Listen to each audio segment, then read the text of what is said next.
Iran ಮತ್ತು America ನಡುವೆ ಪಾಕಿಸ್ತಾನದ ಇಸ್ಲಾಮಾಬಾದ್ನಲ್ಲಿ ನಿಗದಿಯಾಗಿದ್ದ ಶಾಂತಿ ಸಭೆ ಆರಂಭ ಆಗಿದೆ. ಶಾಂತಿ ಸಭೆಗಾಗಿ ಇರಾನ್ ಸ್ಪೀಕರ್ ಮೊಹಮ್ಮದ್ ಬಘೀರ್ ಗಲೀಬಾಫ್ ನೇತೃತ್ವದಲ್ಲಿ ಆಗಮಿಸಿದಂತಹ ನಿಯೋಗ ಅಮೆರಿಕ ಜೊತೆಗೆ ಶಾಂತಿ ಸಭೆಗೆ ನಿರಾಕರಿಸಿತ್ತು. ಪೂರ್ವ ಷರತ್ತುಗಳಿಗೆ ಒಪ್ಪಿದ್ರೆ ಮಾತ್ರ ಶಾಂತಿ ಸಭೆಯಲ್ಲಿ ಭಾಗಿಯಾಗುವುದಾಗಿ ಪಟ್ಟು ಹಿಡಿದಿತ್ತು. ಈ ಬಳಿಕ ಪಾಕಿಸ್ತಾನದ ಪ್ರಧಾನಿ ಜೊತೆಗೆ ಚರ್ಚೆ ನಡೆಸಿರುವಂತಹ ಇರಾನ್ ನಿಯೋಗ ಇದೀಗ ಶಾಂತಿ ಸಭೆಗೆ ಆಗಮಿಸಿದೆ ಅಂತ ವರದಿಯಾಗಿದೆ. ಪಾಕ್ ಮಧ್ಯಸ್ಥಿಕೆಯಲ್ಲಿ ಇರಾನ್ ಮತ್ತು ಅಮೆರಿಕ ನಿಯೋಗಗಳು ಚರ್ಚೆ ನಡೆಸಿವೆ. ಯುದ್ಧ ನಷ್ಟ ಕೊಡಬೇಕು, ನಮ್ಮ ಮೇಲೆ ಹಾಕಿರುವಂತಹ ನಿರ್ಬಂಧಗಳನ್ನು ತೆರವು ಮಾಡಬೇಕು ಅಂತ ಷರತ್ತು ವಿಧಿಸಿದೆ ಎನ್ನಲಾಗ್ತಿದೆ. ಇರಾನ್ ಮತ್ತು ಅಮೆರಿಕ ನಡುವೆ ಶಾಂತಿ ಸಭೆಗಾಗಿ ಇಸ್ಲಾಮಾಬಾದ್ಗೆ ಅಮೆರಿಕ ಉಪಾಧ್ಯಕ್ಷ ಜೆಡಿ ವ್ಯಾನ್ಸ್ ನಿಯೋಗ ಬಂದಿದೆ. ಇರಾನ್ ನಿಯೋಗದ ಜೊತೆಗೆ ಮಾತುಕತೆ ಮಧ್ಯಾಹ್ನವೇ ನಿಗದಿಯಾಗಿತ್ತು. ಆದರೆ ಸಂಜೆ ತನಕ ಇರಾನ್ ಶಾಂತಿ ಮಾತುಕತೆಗೆ ಸಿದ್ಧ ಇರಲಿಲ್ಲ. ಹೀಗಾಗಿ ಜೆಡಿ ವ್ಯಾನ್ಸ್ ನಿಯೋಗ ಹೋಟೆಲ್ನಲ್ಲೇ ಕಾದು ಕುಳಿತಿತ್ತು. ಲೆಬನಾನ್ ಮೇಲೆ ಇಸ್ರೇಲ್ ದಾಳಿಯನ್ನು ಖಂಡಿಸಿ ಇರಾನ್ ಸಭೆಯಿಂದ ದೂರ ಉಳಿಯುವುದಾಗಿ ತಿಳಿಸಿತ್ತು.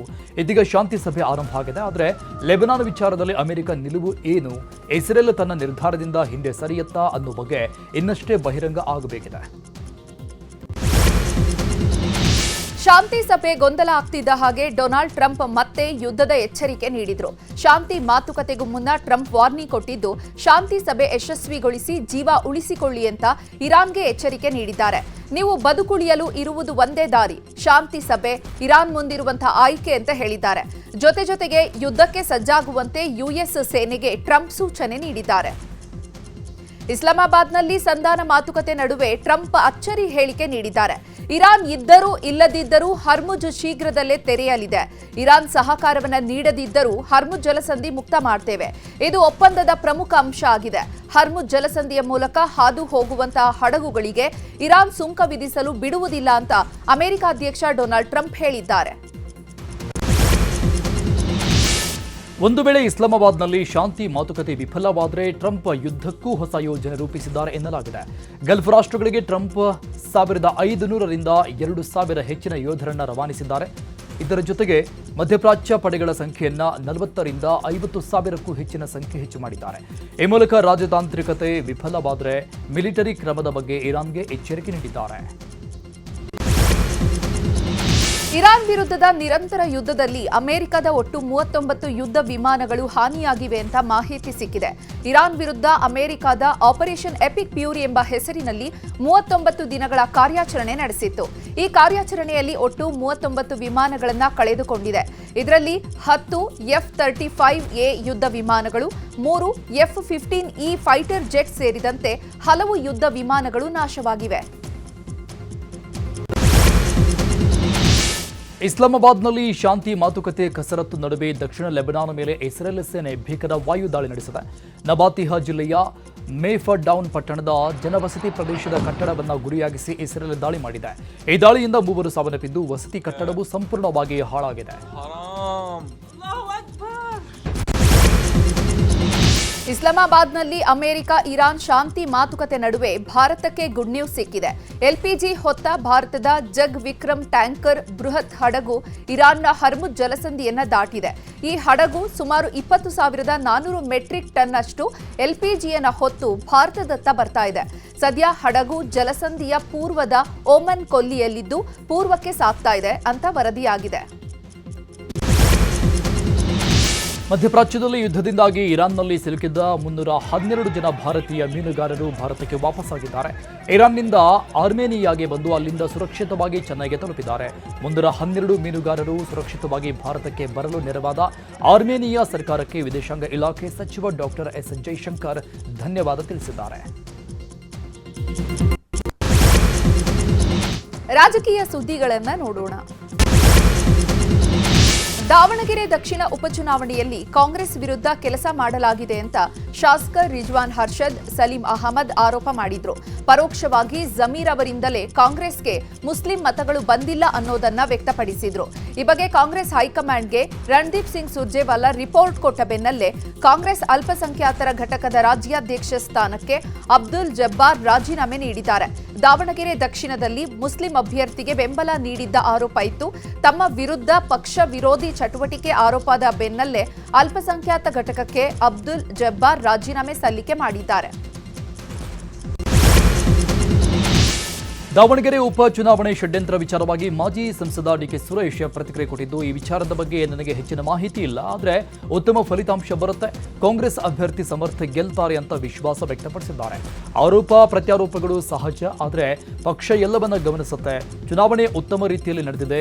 ಶಾಮನೂರು ಶಿವಶಂಕರಪ್ಪ ಮೇಲಿನ ಪ್ರೀತಿ, ಸರ್ಕಾರದ ಕೆಲಸಗಳು ಜನರಿಗೆ ಇಷ್ಟ ಆಗಿದೆ. ಖಂಡಿತವಾಗಲೂ ಸಮರ್ಥ ಗೆಲ್ತಾರೆಂಬ ವಿಶ್ವಾಸವಿದೆ ಅಂತ ಹೇಳಿದ್ದಾರೆ. ನನಗೆ ಮಾಹಿತಿ ಇಲ್ಲ. ಒಟ್ಟಾರೆಯಾಗಿ ಚುನಾವಣೆಯಲ್ಲಿ ಉತ್ತಮವಾದಂಥ ಫಲಿತಾಂಶ ನಮ್ಮ ಪಕ್ಷದ ಅಭ್ಯರ್ಥಿ ಗೆಲ್ತಾರೆ. ಸೊ ಆರೋಪ ಪ್ರತ್ಯಾರೋಪಗಳು ಅವೆಲ್ಲವೂ ಕೂಡ ಸಹಜ ಚುನಾವಣೆಗಳಲ್ಲಿ, ಆದರೆ ಪಕ್ಷ ಎಲ್ಲವನ್ನು ಕೂಡ ಗಮನಿಸ್ತದೆ. ಸೊ ಚುನಾವಣೆ ಒಂದು ಉತ್ತಮವಾದಂಥ ರೀತಿಯಲ್ಲಿ ಚುನಾವಣೆ ನಡೆದಿದೆ. ಇವತ್ತು ಸರ್ಕಾರದ ಕೆಲಸ ಕಾರ್ಯಗಳು, ಆ ಭಾಗದಲ್ಲಿದ್ದಂಥ ಶಾಮನೂರು ಶಿವಶಂಕರಪ್ಪನವರ ಬಗ್ಗೆ ಇದ್ದಂಥ ಪ್ರೀತಿ, ಗೌರವ ಇವತ್ತು ಎಲ್ಲವೂ ಕೂಡ ನಮಗೆ ಪಕ್ಷದ ಪರವಾಗಿ ಕೆಲಸ ಮಾಡಿದೆ. ಖಂಡಿತ ನಮ್ಮ ಅಭ್ಯರ್ಥಿ ಸಮರ್ಥ ಮಲ್ಲಿಕಾರ್ಜುನ್ ಅವರು ಗೆಲ್ತಾರೆ ಅಂತಕ್ಕಂಥ ಆತ್ಮವಿಶ್ವಾಸ ನಮ್ಮ ಪಕ್ಷಕ್ಕೆ ಇದೆ. ನನಗೆ ಮಾಹಿತಿ ಇಲ್ಲ. ಒಟ್ಟಾರೆ ನನ್ನ ಪ್ರಕಾರ ಚುನಾವಣೆಯಲ್ಲಿ ಗೆಲ್ತೇವೆ. ಗೆದ್ದ ಮೇಲೆ ಇವೆಲ್ಲವೂ ಕೂಡ ಶೂನ್ಯ ಆಗುತ್ತೆ. ದಾವಣಗೆರೆ ಉಪಚುನಾವಣೆ ಕುರಿತಂತೆ ತಮ್ಮದೇ ನಾಯಕರ ಮೇಲೆ ಅಲ್ಪಸಂಖ್ಯಾತ ನಾಯಕರ ಆರೋಪ ವಿಚಾರವಾಗಿ ಡಿಕೆ ಶಿವಕುಮಾರ್ ಮಾತನಾಡಿದ್ದು, ಈಗ ನಾನು ಎಲ್ಲ ಮಾತಾಡಲ್ಲ, ನನಗೂ ಕೆಲ ರಿಪೋರ್ಟ್ಸ್ ಬಂದಿದೆ. ಮೈನಾರಿಟಿ ಪ್ರೆಸಿಡೆಂಟ್ಸ್ ರಾಜೀನಾಮೆ ಕೊಟ್ಟಿದ್ದಾರೆ, ನಾನು ಅದನ್ನು ವೆರಿಫೈ ಮಾಡ್ತೇನೆ. ನಾನು ಲೋಕಲ್ ಲೀಡರ್ಸ್ ಹತ್ತಿರ ರಿಪೋರ್ಟ್ ತರಿಸಿಕೊಳ್ತೇನೆ, ವರದಿ ಪಡೆದ ನಂತರ ಮಾತನಾಡ್ತೀನಿ ಅಂತ ಹೇಳಿದ್ದಾರೆ. ನಾನು ಎಲ್ಲ ಮಾತಾಡಲ್ಲ, ನನಗೂ ಕೆಲವೇನೋ ರಿಪೋರ್ಟ್ಸ್ ಎಲ್ಲ ಬಂದಿದೆ. ಮೈನಾರಿಟಿ ಪ್ರೆಸಿಡೆಂಟು ಕೂಡ ರೆಸಿಗ್ನೇಷನ್ ಸಬ್ಮಿಟ್ ಮಾಡಿದ್ದಾರೆ. ನಾನು ಅದನ್ನು ವೆರಿಫೈ ಮಾಡ್ತೀನಿ. ನಾನು ಲೋಕಲ್ ಲೀಡರ್ಸ್ ಹತ್ರ ಒಂದು ರಿಪೋರ್ಟ್ ತರಿಸ್ಕೊಂಡು ಆಮೇಲೆ ಮಾತಾಡ್ತೀನಿ. ನಾನು ಬೈ ಎಲೆಕ್ಷನ್ ಬೆನ್ನಲ್ಲೇ ಸಂಪುಟ ಪುನರ್ರಚನೆ ಚರ್ಚೆ ಜೋರಾಗಿ ನಡೀತಾ ಇದೆ. ನಾಳೆ 20ಕ್ಕೂ ಹೆಚ್ಚು ಶಾಸಕರು ದೆಹಲಿಗೆ ತೆರಳಲಿದ್ದಾರೆ ಎನ್ನಲಾಗ್ತಾ ಇದೆ. ಅಶೋಕ್ ಪಟ್ಟಾಣ್, ಟಿಬಿ ಜಯಚಂದ್ರ ನೇತೃತ್ವದಲ್ಲಿ ಶಾಸಕರು ಪ್ರಯಾಣಿಸಲಿದ್ದು, ಲೋಕಸಭೆ ವಿಪಕ್ಷ ನಾಯಕ ರಾಹುಲ್ ಗಾಂಧಿ ಹಾಗೂ ಎಐಸಿಸಿ ಅಧ್ಯಕ್ಷ ಮಲ್ಲಿಕಾರ್ಜುನ ಖರ್ಗೆ, ಕೆಸಿ ವೇಣುಗೋಪಾಲ್ ಭೇಟಿಗೆ ಶಾಸಕರು ಪ್ಲಾನ್ ಮಾಡಿದ್ದಾರೆ. ಸಚಿವ ಸ್ಥಾನ ನೀಡುವಂತೆ ಹಿರಿಯ ಶಾಸಕರು ಒತ್ತಾಯ ಮಾಡಲಿದ್ದು, ಏಪ್ರಿಲ್ 17ರಂದು ಸಿಎಂ ಡಿಸಿಎಂ ಭೇಟಿಗೂ ಮುನ್ನವೇ ಶಾಸಕರ ಪೆರೇಡ್ ಶುರುವಾಗಿದೆ. ಇನ್ನು ಸಂಪುಟ ಪುನರ್ರಚನೆ ಕುರಿತು ಮಾತನಾಡಿದ ಕಾಂಗ್ರೆಸ್ನ ಹಿರಿಯ ಶಾಸಕ ಟಿಬಿ ಜಯಚಂದ್ರ, ಮೊನ್ನೆ ಸದನ ನಡೆಯುವಾಗ ಹಿರಿಯ ಶಾಸಕರು ಸೇರಿ ಚರ್ಚಿಸಿದ್ವಿ. ನಾಳೆ ನಾಡಿದ್ದು ಸಾಮೂಹಿಕವಾಗಿ ದೆಹಲಿಗೆ ಹೋಗಿ ವರಿಷ್ಠರನ್ನ ಭೇಟಿ ಮಾಡಬೇಕು. ಮುಂದಿನ ಸಂಪುಟ ಪುನರ್ರಚನೆ ವೇಳೆ ನಮ್ಮನ್ನ ಪರಿಗಣಿಸಬೇಕು ಅನ್ನೋದು ನಮ್ಮ ಉದ್ದೇಶ. ಇನ್ನು ಹೊಸಬರು ಕೆಲವರು ಮಂತ್ರಿಗಳಾಗಿದ್ದಾರೆ. 2 ವರ್ಷ ನಮಗೆ ಅವಕಾಶ ಕೊಡಿ ಅನ್ನೋದು ನಮ್ಮ ಬೇಡಿಕೆ ಅಂದಿದ್ದಾರೆ. ಈಗಿನ ಸರ್ಕಾರದಲ್ಲಿ 3 ವರ್ಷಗಳ ಅವಧಿಯನ್ನು ಪೂರೈಸುವಂಥ ಸಂದರ್ಭದಲ್ಲಿ ಸ್ವಾಭಾವಿಕವಾಗಿ ಪುನರ್ರಚನೆ ಆಗ್ತದೆ, ಬದಲಾವಣೆಗಳಾಗ್ತದೆ ಅಂತಕ್ಕಂಥದ್ದು ಅದೆಲ್ಲದೂ ಆಂತರಿಕವಾಗಿ ಗೊತ್ತಿರ್ತಕ್ಕಂಥ ವಿಚಾರಗಳೇ. ಹಾಗಾಗಿ ಸ್ವಲ್ಪ ಹಿರಿಯ ಶಾಸಕರೆಲ್ಲರೂ ಕೂಡ ಸ್ವಲ್ಪ ಅನುಭವಿಸಿರ್ತಕ್ಕಂಥವ್ರು ನಾವು ಹೋಗಿ ಅದನ್ನು ವರಿಷ್ಠರ ಭೇಟಿ ಮಾಡಿ ನಮಗೆ ಮನವಿಯನ್ನು ಕೊಡಬೇಕು ಅಂತಕ್ಕಂಥದ್ರ ಬಗ್ಗೆ ಪೂರ್ವಭಾವಿಯಾಗಿ ನಾವು ಕೂತು ಚರ್ಚೆ ಮಾಡಿ ಇವತ್ತು ನಾವು ವರಿಷ್ಠರು ನೋಡೋಕ್ಕೆ ಹೋಗ್ತಾ ಇದ್ದೀವಿ. ಇದನ್ನು ನಮ್ಮ ಒಟ್ಟಾರೆ ಮನವಿ ಏನಂತಂದರೆ, ಸರಿ 3 ವರ್ಷ ಆಗಿದೆ ಅವಧಿ, ರೀಶಫಲ್ ಮಾಡಿ. ಈಗ ಸಚಿವ ಸಂಪುಟ ಪುನಾರಚನೆ ವಿಚಾರ ವರಿಷ್ಠರಿಗೆ ಬಿಟ್ಟಿದ್ದು ಅಂತ ಸಚಿವ ಶಿವಾನಂದ ಪಾಟೀಲ್ ಹೇಳಿದ್ದಾರೆ. ಹಾವೇರಿಯಲ್ಲಿ ಮಾತನಾಡಿದ ಸಚಿವರು, ಎಲ್ಲರಿಗೂ ಸಚಿವರಾಗಬೇಕು ಅನ್ನೋ ಆಸೆ ಇರುತ್ತೆ. ನಾನು ಸಚಿವನಾಗಲು 20 ವರ್ಷ ಕಾದಿದ್ದೇನೆ. ಶಾಸಕರು ಸಂಪುಟ ಪುನಾರಚನೆಗೆ ಒತ್ತಾಯ ಮಾಡುವುದರಲ್ಲಿ ತಪ್ಪೇನಿಲ್ಲ. ಹಳೆ ಹೊಸ ಸಚಿವರ ಆಯ್ಕೆ ಮಾಡುವ ಬಗ್ಗೆ ಹೈಕಮಾಂಡ್ ನಿರ್ಧಾರ ಮಾಡುತ್ತೆ ಅಂತ ಹೇಳಿದ್ದಾರೆ. ಒತ್ತಾಯ ಮಾಡಿದ್ರಿ, ಮಾಡೋರು ಮಾಡಲೇ. ಸಚಿವ ಸಂಪುಟ ವಿಸ್ತರಣೆ ಮಾಡಿಕೊಳ್ತಕ್ಕಂಥದ್ದು ಪಕ್ಷದ ವರಿಷ್ಠರು ಬಿಟ್ಟಿದ್ದು. ಹೈಕಮಾಂಡು CM ಏನು ನಿರ್ಣಯ ಮಾಡ್ತಾರೆ, KPCC ಅಧ್ಯಕ್ಷರು ಏನು ಮಾರ್ಗದರ್ಶನ ಮಾಡ್ತಾರೆ, ಅದ್ರ ಪ್ರಕಾರ ಅದು ಆಗ್ತಾನೆ ಇರ್ತದೆ. ಪಾಪ ಎಲ್ಲರಿಗೂ ಆಸೆ ಇರ್ತದೆ. ನಾನು 20 ವರ್ಷ ಕಾಯ್ದಿದ್ದೀನಿ, ನನಗೆ ಅದು ನಡೀದೆ. ಅದು ನಿರಂತರ ಪ್ರಕ್ರಿಯೆ. ಅದು ನಾನು ಯಾಕೆ ಒತ್ತಾಯ ಮಾಡಿಲ್ರಿ, ಮಾಡೋರು ಮಾಡಲೇಬೇಕಲ್ಲ, ತಪ್ಪೇನಿದೆ? ಅದು ಏನು ನಿರ್ಣಯ ಹೈಕಮಾಂಡ್ ತಗೊಳ್ತದೆ ಅದು ಮುಂದಿನದು. ಸಚಿವ ಜೆಡಿಎಸ್ ಪಕ್ಷಕ್ಕೆ 25 ವರ್ಷ ತುಂಬಿರುವ ಹಿನ್ನೆಲೆಯಲ್ಲಿ ಬೆಂಗಳೂರಿನ ಕೊಮ್ಮಘಟ್ಟದಲ್ಲಿ ಬೃಹತ್ ಸಮಾವೇಶ ನಡೆಸಲಾಯಿತು. ಬೆಳ್ಳಿ ಹಬ್ಬದ ಸಂಭ್ರಮದಲ್ಲಿ ಸುಮಾರು 1 ಲಕ್ಷಕ್ಕೂ ಅಧಿಕ ಜನ ಭಾಗಿಯಾಗಿದ್ರು. ಕಾರ್ಯಕ್ರಮದಲ್ಲಿ ಭಾಗಿಯಾಗಿದ್ದ ಮಾಜಿ ಪ್ರಧಾನಿ ಎಚ್.ಡಿ. ದೇವೇಗೌಡರು ಕಾಂಗ್ರೆಸ್ ಸರ್ಕಾರದ ವಿರುದ್ಧ ಕಿಡಿಕಾರಿದ್ರು. 15 ಜನರನ್ನ ಬಾಂಬೆಗೆ ಕಳುಹಿಸಿ ಕುಮಾರಸ್ವಾಮಿ ಸರ್ಕಾರವನ್ನ ಕೆಡವಿದ್ದು ಕಾಂಗ್ರೆಸ್ ಅಂತ ವಾಗ್ದಾಳಿ ನಡೆಸಿದ್ರು.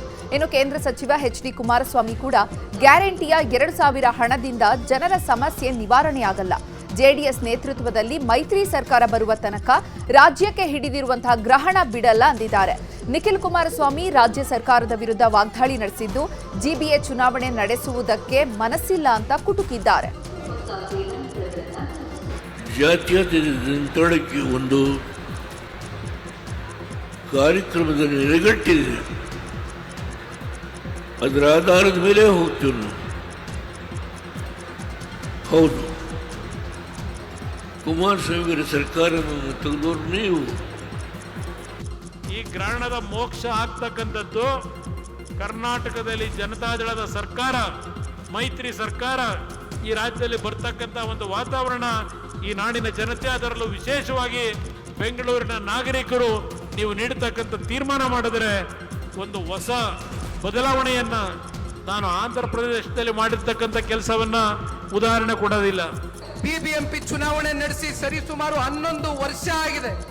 ಈಗ ಜಿಬಿಎ ಚುನಾವಣೆ ನಡೆಸಬೇಕು ಅಂತಕ್ಕಂಥ ಆದೇಶ ಹೊರಡಿಸಿ ಡಿಲಿಮಿಟೇಷನ್ ಆಗಿ, ರಿಸರ್ವೇಶನ್ ಆಗಿ, ಫೈನಲ್ ನೋಟಿಫಿಕೇಶನ್ ಆಗಿದ್ರು ಕೂಡ ಈಗಲೂ ಕೂಡ ರಾಜ್ಯ ಸರ್ಕಾರ ಜಿಬಿಎ ಚುನಾವಣೆಯನ್ನ ದಿನಾಂಕವನ್ನ ಘೋಷಣೆ ಮಾಡ್ತಕ್ಕಂಥದಕ್ಕೆ ಮೀನಾಮೇಷ ಎಣಿಸ್ತಾ ಇದೆ ಅಂತಕ್ಕಂಥದ್ದಾದ್ರೆ ಇದರಲ್ಲಿ ನಾವು ನೀವು ಅರ್ಥ ಮಾಡ್ಕೊಳ್ಬೇಕಾಗಿರ್ತಕ್ಕಂಥದ್ದು, ಜಿಬಿಎ ಚುನಾವಣೆಯಲ್ಲಿ ಬೆಂಗಳೂರು ನಗರದ ಜನತೆ.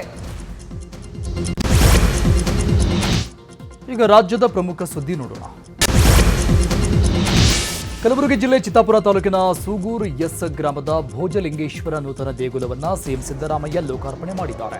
ಶ್ರೀರಾಮ ಮಂದಿರ ಮಾದರಿಯಲ್ಲೇ 18 ಕೋಟಿ ವೆಚ್ಚದಲ್ಲಿ ಭೋಜಲಿಂಗೇಶ್ವರ ದೇವಸ್ಥಾನ ನಿರ್ಮಾಣಗೊಂಡಿದೆ. ಚಾಲುಕ್ಯ ಶೈಲಿಯಲ್ಲಿ ಕಲ್ಲಿನಲ್ಲೇ ಭವ್ಯ ದೇವಸ್ಥಾನವನ್ನು ನಿರ್ಮಾಣ ಮಾಡಲಾಗಿದೆ.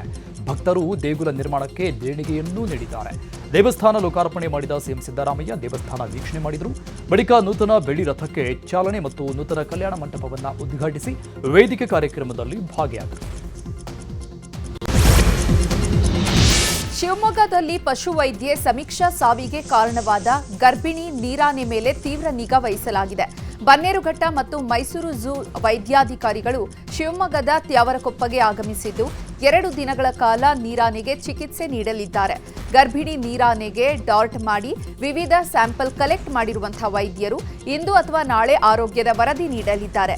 ಇನ್ನು ಸಮೀಕ್ಷಾ ಮೇಲೆ ದಾಳಿ ಮಾಡುವ 3 ದಿನದ ಮೊದಲೇ ನೀರಾನೆ ಆಹಾರವನ್ನು ತ್ಯಜಿಸಿತ್ತು ಎನ್ನಲಾಗಿದೆ. ಬೆಳಗಾವಿ ನಗರದ ಕ್ಲಬ್ ರಸ್ತೆಯಲ್ಲಿ ಖಾಸಗಿ ಹೋಟೆಲ್ ಒಂದರಲ್ಲಿ ಬೆಂಕಿ ಕಾಣಿಸಿಕೊಂಡಿದೆ. ಏಕಾಏಕಿ ಹೋಟೆಲ್ನಲ್ಲಿ ಬೆಂಕಿ ಕಾಣಿಸಿಕೊಂಡಿದ್ದರಿಂದ ಹೊತ್ತಿ ಉರಿದಿದೆ. ಸ್ಥಳಕ್ಕೆ ಆಗಮಿಸಿದ ಅಗ್ನಿಶಾಮಕ ಸಿಬ್ಬಂದಿ ಬೆಂಕಿ ನಂದಿಸಲು ಹರಸಾಹಸ ಪಟ್ಟಿದ್ದಾರೆ. ಇನ್ನು ಹೋಟೆಲ್ ಸಿಬ್ಬಂದಿ ಬೆಂಕಿ ದುರಂತದ ವಿಡಿಯೋ ಮಾಡದಂತೆ ಆವಾಜು ಹಾಕಿದ ಘಟನೆ ಕೂಡ ನಡೆದಿದೆ.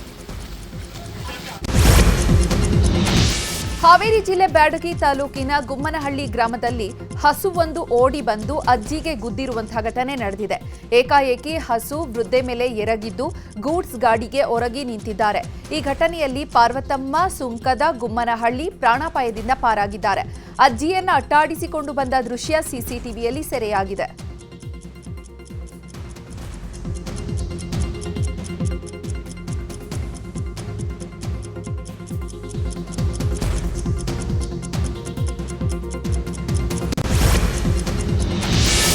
ಬೆಂಗಳೂರಿಂದ ಮುಂಬೈ ಪ್ರಯಾಣ ಮಾಡುವ ಪ್ರಯಾಣಿಕರಿಗೆ ಗುಡ್ ನ್ಯೂಸ್ ಸಿಕ್ಕಿದೆ. ದೇಶದ ಪ್ರಮುಖ ನಗರ ಸಂಪರ್ಕಿಸುವ ವಂದೇ ಭಾರತ್ ರೈಲಿಗೆ ಗ್ರೀನ್ ಸಿಗ್ನಲ್ ಸಿಕ್ಕಿದೆ.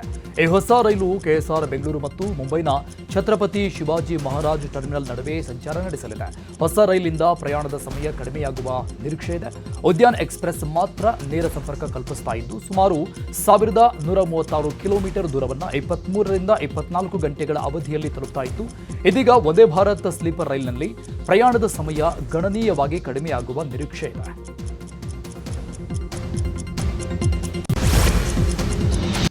ಕ್ರೈಮ್ ಸುದ್ದಿಗಳನ್ನು ನೋಡೋಣ. ಬೆಂಗಳೂರಿನಲ್ಲಿ ಕ್ಷುಲ್ಲಕ ಕಾರಣಕ್ಕೆ ಯುವಕರು ರಸ್ತೆಯಲ್ಲೇ ಹೊಡೆದಾಡಿಕೊಂಡಿರುವಂತಹ ಘಟನೆ ಪೀಣ್ಯ ಫ್ಲೈಓವರ್ ಮೇಲೆ ನಡೆದಿದೆ. ಪೊಲೀಸರ ಭಯವೇ ಇಲ್ಲದೆ ನಡು ರಸ್ತೆಯಲ್ಲಿ ಹೊಡೆದಾಟ ಮಾಡಿದ್ದಾರೆ. ಇನ್ನು ಪರಿಚಿತ ಸ್ನೇಹಿತರೇ ಅವಾಚ್ಯ ಶಬ್ದಗಳಿಂದ ನಿಂದನೆ ಮಾಡಿದ್ದು ಹಲ್ಲೆ ನಡೆಸಿದ್ದಾರೆ. ಮೆಕ್ಯಾನಿಕ್ ಅಮೀದ್ ಎಂಬಾತನ ಮೇಲೆ ಶಾಜಾದ್ ಎಂಬಾತನ ಗ್ಯಾಂಗ್ ಹಲ್ಲೆ ನಡೆಸಿದೆ. ಕಡಿಮೆ ಬೆಲೆಗೆ ಟೈರ್ ಕೊಡಿಸಲಿಲ್ಲ ಅಂತ ಕೋಪಗೊಂಡು ಹಲ್ಲೆ ನಡೆಸಿದ್ದಾರೆ ಎನ್ನಲಾಗಿದೆ. ಹೆದ್ದಾರಿಯಲ್ಲಿ ಗಲಾಟೆ ಕಂಡು ಸ್ಥಳೀಯರು ಆಕ್ರೋಶ ವ್ಯಕ್ತಪಡಿಸಿದ್ದಾರೆ. ಈ ಘಟನೆಗೆ ಸಂಬಂಧಪಟ್ಟಂತೆ ಪೀಣ್ಯ ಪೊಲೀಸ್ ಠಾಣೆಯಲ್ಲಿ ಪ್ರಕರಣ ದಾಖಲಾಗಿದೆ. ಟೈರ್ ಸ್ಟಾಕ್ ಇದ್ದಿಲ್ಲ, ಅದು ಪ್ರೈಸ್ ಬೇರೆ ತಂದ್ಬಿಟ್ರು ಅವರು, ಅದಲ್ಲಿ ಹೊಡೆದ್ಬಿಟ್ರು ನಾವು ಹಾಕೊಂಡೆಲ್ಲರೂ.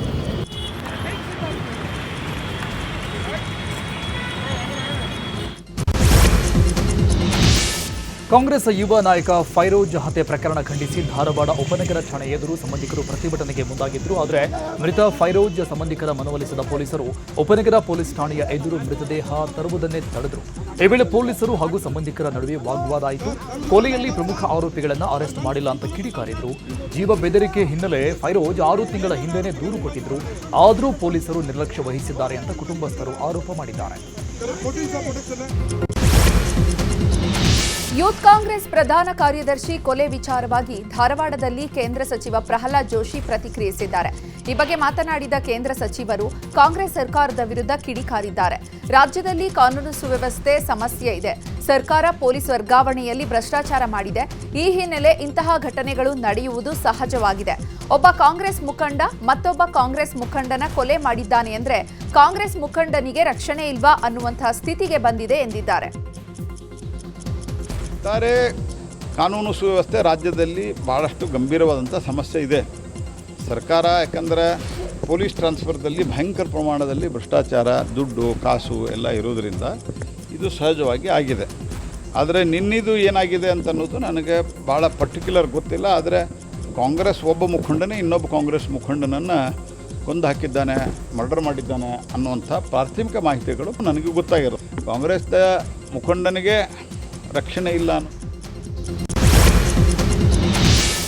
ಹುಬ್ಬಳ್ಳಿಯ ಸಮೀರ್ ಬುದಿಹಾಳ್ ಎಂಬಾತನ ಮೇಲೆ ಲವ್ ಜಿಹಾದ್ ಆರೋಪ ಕೇಳಿಬಂದಿದೆ. ಹಿಂದೂಪರ ಸಂಘಟನೆಗಳು ನೀಡಿದ ದೂರು ಮತ್ತು ಸಾಕ್ಷಿಗಳನ್ನು ಆಧರಿಸಿ ಸ್ವಯಂ ಪ್ರೇರಿತ ಪ್ರಕರಣ ದಾಖಲಿಸಿಕೊಳ್ಳಲಾಗಿದೆ. ಈ ಬಗ್ಗೆ ಪೊಲೀಸ್ ಆಯುಕ್ತ ಎನ್ ಶಶಿಕುಮಾರ್ ಮಾಹಿತಿ ಕೊಟ್ಟಿದ್ದು, ಆರೋಪಿ ಸಮೀರ್ ಹಲವು ಯುವತಿಯರ ಜೊತೆಗೆ ಗೋವಾ ಹೋಟೆಲ್ನಲ್ಲಿ ಇರುವ ಫೋಟೋ ಮತ್ತು ವಿಡಿಯೋಗಳನ್ನು ಹಿಂದೂಪರ ಸಂಘಟನೆಗಳು ಕೊಟ್ಟಿದ್ದಾವೆ. ಇದರಲ್ಲಿ ಗಾಂಜಾ ಸೇವನೆ ಮಾಡುವ ವಿಡಿಯೋ ಸಹ ಸಿಕ್ಕಿವೆ. ಈ ಪ್ರಕರಣವನ್ನು ಗಂಭೀರವಾಗಿ ಪರಿಗಣಿಸಲಾಗಿದ್ದು, ಹುಬ್ಬಳ್ಳಿಯ ಅಶೋಕನಗರ ಪೊಲೀಸ್ ಠಾಣೆಯಲ್ಲಿ ಎಫ್ಐಆರ್ ದಾಖಲಾಗಿದೆ. ಸಮಗ್ರವಾಗಿ ತನಿಖೆ ಮಾಡುತ್ತೀವಿ ಅಂತ ಹೇಳಿದ್ದಾರೆ. ಇನ್ನು ಅಶೋಕನಗರ ಪೊಲೀಸ್ ಠಾಣೆಯಲ್ಲಿ ನಿನ್ನೆ ಕೆಲ ಹಿಂದೂಪರ ಸಂಘಟನೆಗಳು ಮತ್ತು ಅದರ ಮುಖಂಡರು ಒಂದು ಪ್ರತಿಭಟನೆಯನ್ನು ಮಾಡಿರ್ತಾರೆ ಮತ್ತು ಒಂದು ಮನವಿಯನ್ನು ಕೊಟ್ಟಿದ್ದಾರೆ. ಅದರಲ್ಲಿ ಒಬ್ಬ ವ್ಯಕ್ತಿ ಅವನ ಮೊಬೈಲಲ್ಲಿ ಇರುವಂಥ ಕೆಲವು ಅಂಶಗಳನ್ನು ಒಳಗೊಂಡಂತೆ ಫಿರ್ಯಾದನ್ನು ನೀಡಿದ್ದಾರೆ. ಆ ಫಿರ್ಯಾದಲ್ಲಿ ಆ ವಿಡಿಯೋ ಆಧಾರಿತ ಅಂಶಗಳ ಮೇಲೆ ಒಂದು ಪ್ರಕರಣವನ್ನು ದಾಖಲು ಮಾಡಿಕೊಂಡು ಇನ್ನು ರಾಜ್ಯದಲ್ಲಿ ಲವ್ ಜಿಹಾದ್ ಆರೋಪದ ಪ್ರಕರಣ ಹೆಚ್ಚಳ ಆಗ್ತಾ ಇದೆ. ಈ ವಿಚಾರಕ್ಕೆ ಸಂಬಂಧಪಟ್ಟಂತೆ ಕೇಂದ್ರ ಸಚಿವ ಪ್ರಹ್ಲಾದ್ ಜೋಶಿ ರಿಯಾಕ್ಟ್ ಮಾಡಿದ್ದಾರೆ. ಧಾರವಾಡದಲ್ಲಿ ಮಾತನಾಡಿದ ಅವರು, ಲವ್ ಜಿಹಾದ್ ಅನ್ನುವಂತಹ ವ್ಯವಸ್ಥಿತವಾದ ಜಾಲ ಇದೆ.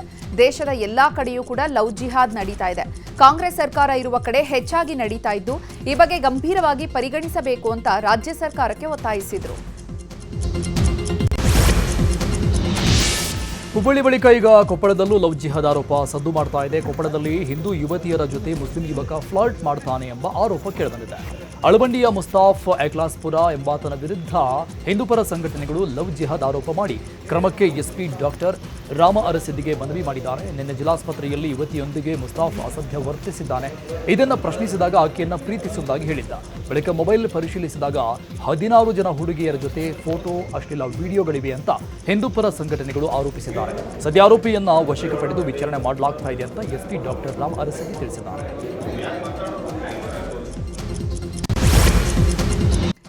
ದೇಶದ ಸುದ್ದಿಗಳನ್ನ ನೋಡೋಣ.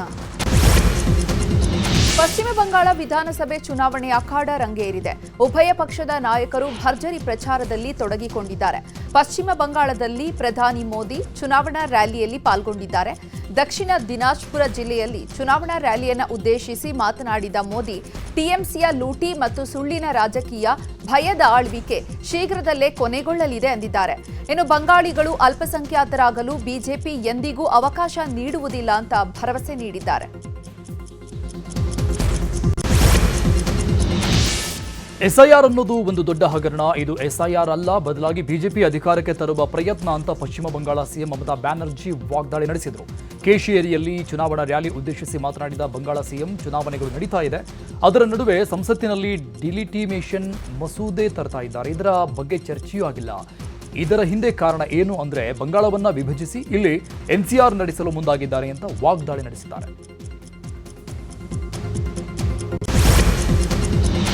ರಾಜಕೀಯ ಪೈಪೋಟಿ ಹೇಳಿಕೆಗಳ ನಡುವೆ ಅಪರೂಪದ ಪ್ರಸಂಗವೊಂದು ನಡೆದಿದೆ.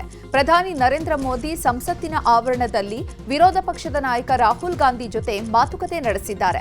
ಜಾಲತಾಣದಲ್ಲಿ ಈ ವಿಡಿಯೋ ವೈರಲ್ ಆಗಿದೆ. ಸಂಸತ್ತಿಗೆ ತೆರಳುವಾಗ ಪ್ರಧಾನಿ ಮೋದಿ ರಾಹುಲ್ ಗಾಂಧಿ ಜೊತೆ ಕೆಲ ಕಾಲ ಮಾತುಕತೆ ನಡೆಸಿದ್ದಾರೆ. ಲೋಕಸಭೆ ಸ್ಪೀಕರ್ ಓಂ ಬಿರ್ಲಾ, ಕೇಂದ್ರ ಸಚಿವ ಜೆಪಿ ನಡ್ಡಾ, ಮೇಘವಾಲ್ ಜೊತೆ ರಾಹುಲ್ ಮಾತನಾಡ್ತಾ ಇದ್ದಂತಹ ವೇಳೆ ಆಗಮಿಸಿದಂತಹ ಪ್ರಧಾನಿ ಮೋದಿ ರಾಹುಲ್ ಜೊತೆಗೆ ಚರ್ಚೆ ನಡೆಸಿದ್ದಾರೆ.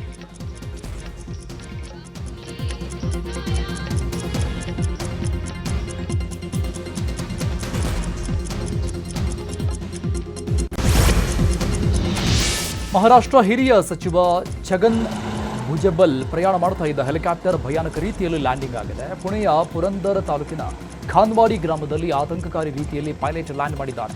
ನಿಗದಿತ ಹೆಲಿಪ್ಯಾಡ್ ಬದಲಿಗೆ 1 ಕಿಲೋಮೀಟರ್ ದೂರದಲ್ಲಿದ್ದ ವಾಹನಗಳ ಪಾರ್ಕಿಂಗ್ ಪ್ರದೇಶದಲ್ಲಿ ಪೈಲಟ್ ಹೆಲಿಕಾಪ್ಟರ್ ಇಳಿಸಿ ಆತಂಕ ಸೃಷ್ಟಿಸಿದ್ದಾರೆ. ಸಮಾಜ ಸುಧಾರಕ ಜ್ಯೋತಿಬಾ ಫುಲೆ ಅವರ 200ನೇ ಜನ್ಮದಿನೋತ್ಸವದ ಕಾರ್ಯಕ್ರಮದಲ್ಲಿ ಭಾಗಿಯಾಗಲು ಸಚಿವ ಭುಜಬಲ್ ಪ್ರಯಾಣ ಮಾಡ್ತಾ ಇದ್ದ ವೇಳೆ ಈ ಘಟನೆ ನಡೆದಿದೆ. ಅದೃಷ್ಟವಶಾತ್ ಯಾವುದೇ ಅನಾಹುತ ಸಂಭವಿಸಿಲ್ಲ.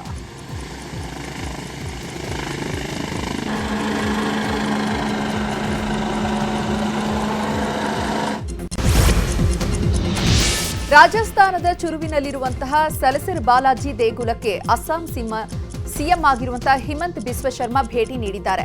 ದೇಗುಲಕ್ಕೆ ಭೇಟಿ ನೀಡಿ ವಿಶೇಷ ಪೂಜೆ ಸಲ್ಲಿಸಿದ್ದಾರೆ. ಬಳಿಕ ಮಾತನಾಡಿದ ಹಿಮಂತ್ ಬಿಸ್ವ ಶರ್ಮಾ, ನಾನು ಪ್ರತಿ ವರ್ಷ ಖಾಟು ಶ್ಯಾಮ್ ಜಿ ಮಹಾರಾಜ್ ಮತ್ತು ಸಲಸರ್ ಬಾಲಾಜಿ ಭಗವಾನ್ ದೇವಸ್ಥಾನಗಳಿಗೆ ಭೇಟಿ ನೀಡಲು ಪ್ರಯತ್ನಿಸುತ್ತೇನೆ. ಅಸ್ಸಾಂ ಚುನಾವಣೆ ಮುಗಿದಿದ್ರಿಂದ ಬಂದಿದ್ದೇನೆ ಅಂದಿದ್ದಾರೆ. ಜೊತೆಗೆ ಅಸ್ಸಾಂ ಚುನಾವಣೆಯಲ್ಲಿ ಬಿಜೆಪಿ ಬಹುಮತ ಪಡೆದು ಗೆಲ್ಲಲಿದೆ ಅಂದಿದ್ದಾರೆ.